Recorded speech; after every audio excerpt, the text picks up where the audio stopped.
జై గురుదేవ దత్త, శ్రీ గురుదత్త, జై గురుదత్త. యూట్యూబ్ ప్రేక్షకులందరికీ సాయిరామ్ సాయిరామ్, జై గురుదేవ దత్త. ఈరోజు మనం చేసే వీడియో ప్రేమ అనంతం, దాన్ని ఎంతమందికైనా సరే మనం పంచితే అది పెంచబడుతుంది అనే విషయం మీద మాట్లాడేసుకుందాం. దాని ముందుగా మీకు నచ్చితే లైక్ చేయండి, షేర్ చేయండి, కామెంట్ చేయండి. ఓకే, ప్రేమ మరి ఒక్కరినే కదా ప్రేమిస్తుంది అనుకుంటాం కదా. మనము ప్రేమ ఒక్కరి మీదే ఉండాలి అని అనుకుంటాం. అది ఎవరి మీద? ఏజ్లో ఉన్నప్పుడు లవ్ చేసుకున్నప్పుడు లవర్స్ మీద. అది ప్రేమ నిజంగా ప్రేమించితే ఒక్కరి మీదే ఉంటుంది. మళ్ళీ ఒకరిని ప్రేమించి పెళ్ళి ఎలా చేసుకుంటాం, ఇలాంటి మాటలు మాట్లాడుకుంటాం. కానీ ఆ ప్రేమ గురించి కాదండో నేను చెప్పేది. ప్రేమ అనంతం, లవ్ అండ్ అఫెక్షన్ చాలా విశాలం. అది ఎంతమందికైనా పంచవచ్చు, ఎవరికైనా ఇవ్వచ్చు. దాంట్లో తేడా ఏమీ లేదనమాట. అది ఎలా సాధ్యం అంటే మన మంచి మనసుతో సాధ్యమవుతుందండి. ఇప్పుడు భగవంతుడు ఉన్నాడు, మరి ఇంత కోట్ల మీద మంది మీద, అంటే సృష్టిలో ప్రతి అణువు మీద, ప్రతి జీవి మీద ఆయన సమానమైన ప్రేమ వర్షిస్తుందా లేదా కదా. అక్కడికి యేసుప్రభు గారు దేవుడైనా, ఆయన అంత బాధ పెట్టినా, ఆయనకు మేకులు వేసి పాపం చేతికంతా కొట్టి ఎంత హింసించినా వాళ్ళ మీద కూడా కరుణ ప్రేమ చూపించాడు ఆ కరుణామయుడు. అందుకే ఆయన భగవంతుడు అయ్యాడనమాట. మరి మనము ఆ ప్రేమను ప్రేమించాం, ద్వేషాన్ని పెట్టుకొని మనం ఆ ద్వేషంతోనే జీవితాంతం కాలాన్ని వృధా చేస్తాం. అసలు వద్దండి. ఒక్కసారి నిజంగా ఎవరైనా ప్రేమించి చూడండి, మనకు ఎంత వస్తుందంటే, నువ్వు ప్రేమ ఇస్తే ఆ ప్రేమే మళ్ళీ నీకు తిరిగి వస్తుంది. ద్వేషాన్ని నువ్వు పంచితే ఆ ద్వేషమే నీకు తిరిగి వస్తుంది. ఇది నిజం, అందరికీ తెలిసిన మాటే. మళ్ళీ ఒకసారి మనం గుర్తు చేసుకుంటున్నాం అంతే తప్ప ఇది తెలియదని ఎవరికీ కాదండి. నేను చెప్పేది అందరికీ తెలుసు. దాన్ని ఒక్కోసారి మన జీవితంలోకి మనము దాన్ని అంటే అన్వయించుకుంటే ఒక్కోసారి మనం అలా ప్రేమించలేమేమో అనిపిస్తుంది. ఎందుకంటే మనం ప్రేమిస్తామనుకో, మనం ఏమి ఎక్స్పెక్ట్ చేస్తామంటే ఎదుటి వాళ్ళు కూడా మనల్ని అలాగే ప్రేమించాలి కదా. మరి అలా ప్రేమించినప్పుడు నేను ఎందుకు ప్రేమించాలి, నేను ఎందుకు అభిమానించాలి అని మనకు చాలాసార్లు అనిపిస్తుంది. కానీ ఎప్పుడు ప్రేమ అనేది ఎక్స్పెక్ట్ చేయకూడదు. అంటే మనం వాళ్ళు ఇవ్వాలని కోరుకోకూడదు. నీకు ప్రేమ ఉంది, నువ్వు ప్రేమిస్తావు, దాన్ని మాత్రమే మనం తీసుకోవాలి. నిజమే కదా. మనం ఆ ప్రేమ వస్తుందేమో అని మనం ఎప్పుడూ అలా చేయకూడదు. నేనైతే అలాగే కోరుకుంటా. అరే వాళ్ళు ప్రేమిస్తారా, లేదంటే వాళ్ళు ఇస్తారా ఏదైనా అని చెప్పి మనం దేనికి మనం ఎక్స్పెక్ట్ చేయకూడదు.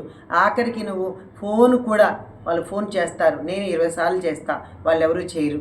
లేకుంటే నేనే వాళ్ళ ఇంటికి వెళ్తా, మరి వాళ్ళు ఎవరు మన ఇంటికి రారు. ఇలా చిన్న చిన్నవి కూడా మనం ఆశిస్తూ ఉంటాం. అస్సలు మనకు దాంతో పని లేదు.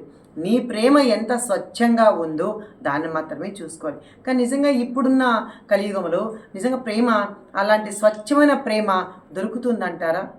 అసలు దొరకదండి. దేనికంటే ప్రతిదీ మనం ఆశించే ప్రేమే దొరుకుతుందండి మనకి. దేనికంటే మనం అనుకుంటాము వాళ్ళ ఇంటికి పోతే మనము అంటే వాళ్ళేం మనకిస్తారు, లేదా మన ఇంటికి వస్తే లేదా వాళ్ళేం తెస్తారు, లేదా ఇలా చిన్న చిన్నవి కూడా మనము అనుకుంటాం. కానీ నిజంగా మనం ఒక మొక్క నాటాం, అది పెద్దదై ఎన్నో ఫలాలను ఇచ్చింది. నిజంగా ఆ ఫలాలంతా కూడా మనకి ఏమి ఆశించేవి ఫలితాన్ని ఇస్తున్నాయండి కదా. మరి దాన్ని రాళ్ళతో కొడతాము, దాన్ని హింసిస్తాం కావాలండి. ఎందుకంటే ఆ పండు రాలేదంటే రాయితో కొడతాం. ఆ రాళ్ళ కూడా ఓర్చుకుంటుంది దెబ్బ, అంటే ఆ చెట్టు.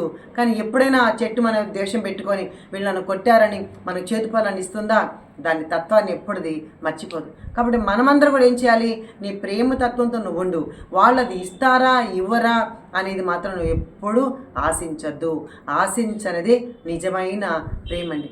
భగవంతుడు మనం ఏమి ఇస్తున్నామని భగవంతుడు మన అనంతంగా మనల్ని ప్రేమిస్తున్నాడు. నిజంగా ఆలోచించండి.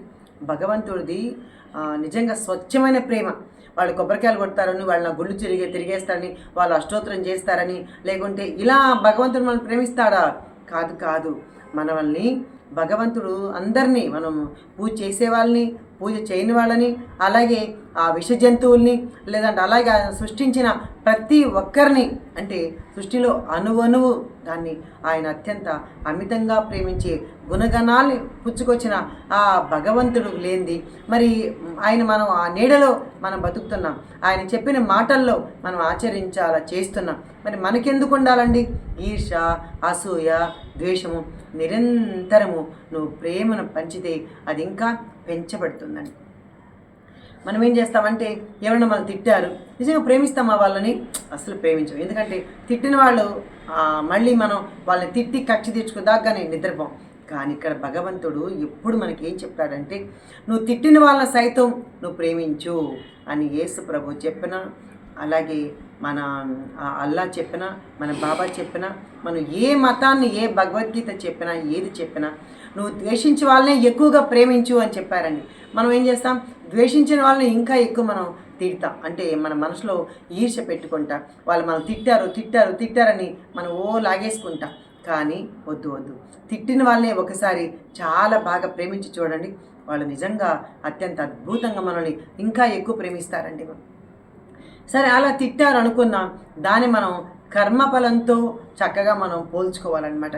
మనల్ని అకారణంగా ఎవరైనా నిందిస్తూ ఉంటారు, అకారణంగా మనల్ని ఎవరు తిడుతూ ఉంటారు. చాలా విషయాల్లో, చాలా సందర్భాల్లో అందరి విషయంలో జరిగింటుంది, జరగకుండా మాందు. కానీ అది ఎందుకు జరిగింటుందో మనం కర్మ సిద్ధాంతం ద్వారా మనం ఆలోచిస్తే పూర్వజన్మలో నువ్వు ఎప్పుడో ఒకప్పుడు వాళ్ళని తిట్టి ఉన్నావు కనుక అది మళ్ళీ ఈ జన్మలో నిన్ను తిడితే నువ్వు ఏ విధంగా బాధపడతావు అనేది భగవంతుడు తెలియచెప్పడం కోసమే మనకి ఆ అకాల అంటే వాళ్ళు తిట్టడం కానీ ఇవన్నీ కూడా మనకి జరుగుతాయి అన్నమాట. కాబట్టి ఈ జన్మలో అయినా మనం అని తెలుసుకున్నాం, అరే ఈ జన్మలో నేను ఎన్నో నిందలు పడ్డాను. నిజంగా తప్పు చేయరు, కొంతమంది తప్పు చేయకిన నిందలు పడుతూ ఉంటారు, అలాగే తప్పు చేయగిన వాళ్ళు ఎన్నో బాధలు అనుభవిస్తుంటారు. ఇవన్నీ ఎలా జరిగాయి అని మనం కానీ ఒకసారి కళ్ళు మూసుకొని ఆలోచిస్తే లేదు దీనికి కూడా అంటే ప్రతి కార్యానికి కారణం లేకుండా ఏది ఉండదండి. అంటే కారణం లేనిదే కార్యము ఉండదన్నమాట.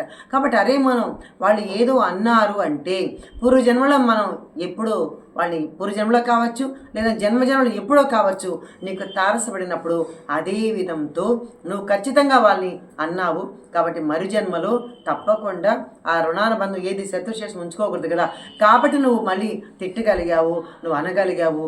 కాబట్టి వాళ్ళు నిన్ను అన్నారు, వాళ్ళు నిన్ను అన్నా తిట్టినా ఇది ఏదైనా సరే మనం ఏది మాట్లాడుకున్నా దానికి ఖచ్చితంగా ఒకటి ఉండనే ఉంటుందండి. ఊరికే తిట్టారు ఎవరు, అది నువ్వు ఈ జన్మలు తిట్టకపోవచ్చు, అది జన్మల నుంచి ఎప్పుడో ఒకప్పుడు వాళ్ళని అన్నావు. కాబట్టి తప్పకుండా మనము అనుభవించవలసింది.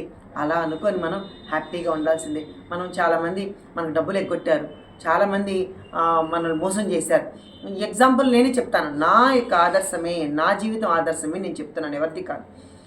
నాకు చాలామంది ఈ పూజల్లో నాకు చాలామంది పరిచయం అయ్యి అమ్మ ఇలా డబ్బులు ఇవ్వని మా వారిని అడిగి తీసుకొని, లేదంటే నన్ను అడిగి తీసుకొని, కొంతమంది ఇప్పుడు మీకు ఎన్నోసార్లు కూడా మీతో పంచుకొని ఉంటాను, చాలామంది నాకు డబ్బులు ఇవ్వాలి, లక్షల మీదనే ఇవ్వాలి. కానీ అయినా కూడా వాళ్ళ మీద నాకు ఏ కోపం లేదు. ఎందుకంటే సత్యాన్ని తెలుసుకున్నాను, సత్యంలో బతుకుతున్నాను. కానీ బాధ లేకుండా ఎలా ఉంటుంది?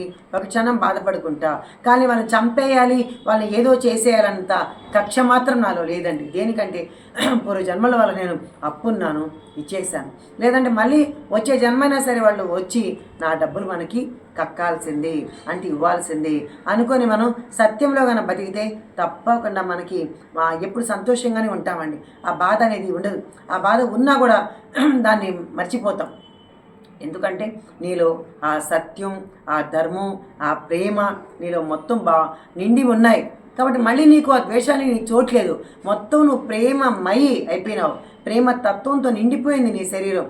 ఇంకా ద్వేషానికి ఆస్కారము ఉండదండి. నేను ఎందుకు చెప్తున్నానంటే దేవుడి మాటలు, దేవుడి విషయాలే చెప్పచ్చు, కానీ దేవుడి విషయాల కంటే కూడా ముందు మనం అది గ్రంథాల్లో మనకు దొరుకుతాయి, ఎక్కడైనా మనం చదువుకుంటాం. కానీ మనం ప్రేమ అనేది మాత్రం ఇస్తేనే వస్తుంది. కానీ అది కూడా మనం ఎవరి మూలాన మనం ఆశించకూడదు. అంటే మనం ఇస్తున్నాం కాబట్టి వాళ్ళు ఇవ్వాలి అని మాత్రం ఎప్పుడు మీరు ఎక్స్పెక్ట్ చేయొద్దండి. వాళ్ళు ఇస్తే ఇస్తారు, ఇవ్వకుంటే అది వాళ్ళ ఇది. మంది కాదు కదా. మన నేచరు, మన యొక్క తత్వం ఏంటంటే అందరినీ ప్రేమించడం, అందరినీ సంతోషపెట్టడమే మన పని. కాబట్టి మనం అందరినీ ప్రేమిద్దాం, అందులో తప్పేముంది? ఇందులో ప్రేమకు కొలమానాలు ఏమి, ఇంతే ఉంది ప్రేమ, ఇంతే గుప్పిడి ఉంది, దీనిలో పంచుకోండి కొంచెం కొంచెం వస్తాడా? లేదండి. ప్రేమ అనంతం, ప్రేమ చాలా విశాలమైంది. మా పిల్లలు తమాషగా అంటూ ఉంటారు, నీకు ఎంతమంది అమ్మ పిల్లలు? చాలామంది పిల్లలు ఉండారు కదా, మరి అవసరానికి వాళ్ళు ఒక్కరు కూడా రారు, మరి మేమిద్దరమే కదా నిజమైన పిల్లలు, మరి నేను అందరూ అమ్మ అమ్మ అని పిలుస్తారు అని మా పాప బాబు ఇద్దరు జోకులు వేస్తూ ఉంటారు. నిజమే, ప్రేమ అనేది అనంతమే. కానీ ఒక కష్టంలోకి వచ్చినప్పుడు మనం ప్రేమిస్తాం అవతల వాళ్ళని. ఒక కష్టం వచ్చినప్పుడు నిజంగా ఆదుకునేది మన బిడ్డలేనండి. ఇది మాత్రం 100% వాస్తవం. ఇందులో నన్ను ఎంతోమంది అమ్మ అమ్మ మా నిర్మలమ్మ అని చాలామంది అంటారు. ఒక్కొక్క ఊర్లో కనీసం ఒక 20-30 మంది అన్నా నాకు ఉంటారండి. అలా కనీసం ఈరోజు వేలల్లో ఉన్నారు. కానీ నాకు ఈరోజు ఒక కష్టం వస్తే అమ్మ నీకెందుకు, నేనున్నానమ్మా అని చెప్పేవాళ్ళు ఎవరు లేరు, ఒక్క మన కన్న బిడ్డలు తప్ప. కానీ మనం ఏమనుకుంటామంటే అందరినీ మన బిడ్డలుగానే ప్రేమిస్తాం, కానీ వాళ్ళు మనల్ని తన సొంత అమ్మగా చూస్తారా? అసలు చూడరండి. అలాగని వాళ్ళు వదిలేస్తామా? అసలు వదలకూడదు. ఎందుకంటే ఇది ప్రేమ అనంతం, మన బిడ్డల మీద మనకు ఉంటుంది. అలాంటి ప్రేమ నేనైతే అందరినీ నా బిడ్డల్లాగే అందరినీ ప్రేమిస్తా, కానీ వాళ్ళు తల్లిలాగా నన్ను చూడాలని ఎక్కడ ధర్మం లేదండి. ఎందుకంటే వాళ్ళు నేను కన్నాను, వాళ్ళు నా కడుపులో జన్మించారు కాబట్టి వాళ్ళకి ఆ రుణానుబంధం ఉంటుంది కాబట్టి వాళ్ళు చూస్తారు. ఇంకా కొంతమంది నిజంగా మాట్లాడితే చూడొచ్చు, అంటే బయట వాళ్ళు కూడా తన బిడ్డల్లాగే తన తల్లిలాగే చూడొచ్చు. కానీ అంతెందుకు, నేనే అనుకుంటా, ఇప్పుడు నేను ఏది సంపాదించినా నేను అమ్మ అమ్మ అనే వాళ్ళకి ఇవ్వగలుగుతానా? ఇవ్వను కదా. మరి ఎవరికి ఇస్తాను? నేను సంపాదించే ప్రతి రూపాయి, లేదు నాకున్న ప్రతి రూపాయి నా బిడ్డలకి ఇద్దరికీ ఇవ్వాలనుకుంటానే, కానీ నన్ను వాళ్ళందరూ పిలిచినంత మాత్రాన నేను వాళ్ళకి ఇచ్చేస్తానా? కాదు కదా.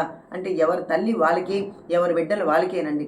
కానీ ఆ యొక్క ప్రేమతో వాళ్ళు పిలిచారు, దాన్ని మనం రిసీవ్ చేసుకోవచ్చు. అలాగే నా బిడ్డలు అనే భావంతో కూడా మనం వాళ్ళందరితో కూడా ప్రేమించవచ్చు. కానీ ప్రేమ ఇచ్చేదానికి దాని కొలమానాలు ఏమీ లేవండి. మీరు కూడా అద్భుతంగా ఆ ప్రేమతత్వంతో ఒక మనిషికి ఒక జబ్బు నయమైందంటే డాక్టర్ దగ్గరికి వెళ్ళక్కర్లేదండి. అంటే ఒక ప్రేమతో మాట్లాడితే ఆ మందుకు, ఆ ప్రేమ ద్వారా మనం మందు వేసి ఆ జబ్బును కూడా నయం చేయగల శక్తి ఒక ప్రేమకే ఉంది. ప్రేమ ప్రేమ అంటే ఎందుకు చెప్తున్నానంటే సాయి సచ్చరితలో మహాత్ములంతా చెప్పిన మాటను నేను మీతో పంచుకుంటున్నా. ప్రేమ అంటే చెడు ప్రేమ అని ఇక్కడ భావించకండి. ప్రేమ అంటే ఎదుటి మనిషి మీద మనం చూపించే అనురాగము కావచ్చు, ఇలా మోహం కావచ్చు. అంటే మోహం అంటే మళ్ళీ రాగం వస్తుంది, అంటే దీనికి వ్యామోహం అంటారు. కాదు, ఆ వ్యామోహం కాదు. ఎదుటి వాళ్ళని మనం అమితంగా ప్రేమించేదేనండి ప్రేమ.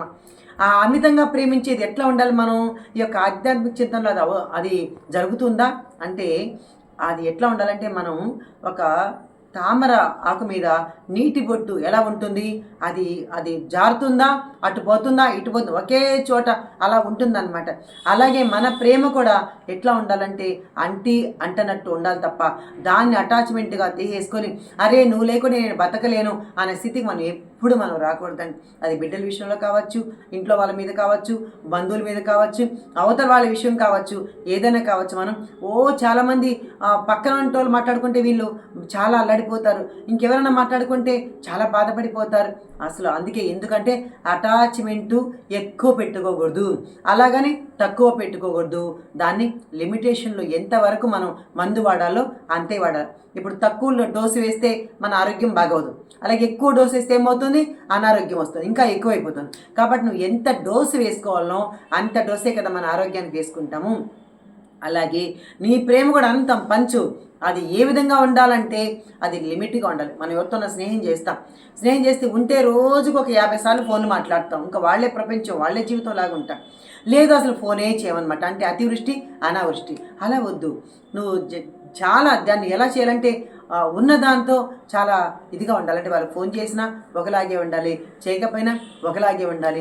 రెండు సమానంగా స్వీకరించగల శక్తికి మనం ఎదగాలండి. అప్పుడు నీలో ఆధ్యాత్మికంగా నువ్వు ఎదిగినట్లు, ఇంకా నీలో ఆ ఉన్నత భావాలు కూడా నీలో ఇంకా పెంచబడినట్లు. అంతే తప్ప ఒకరు మాట్లాడితే లేదంటే ఒకరు మాట్లాడుకుంటే దాని గురించి దిగులు పడడం, దాని గురించి మంచం ఎక్కేయడం, ఇవి ఎప్పుడు మనం చేయకూడదు. కాబట్టి మనం అందరం ప్రేమ స్వరూపులారా. చూడండి సత్యసాయి బాబా ఏమి సంబోధిస్తారు, ప్రేమ స్వరూపులారా. అలాగే పత్రిసాను మై డియర్ ఫ్రెండ్స్, అలాగే ఒక్కొక్క మహాత్ముడు ఒక్కొక్క ఆనందంగా మనల్ని పిలిచారనమాట.